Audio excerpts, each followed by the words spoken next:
হরে কৃষ্ণ, প্রণাম সবাইকে।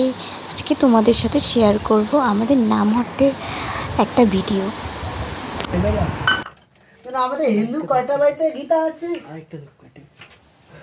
আমরা যে বলি আমরা হিন্দু নাই, মাটি ফাটিয়ে হয়েছে।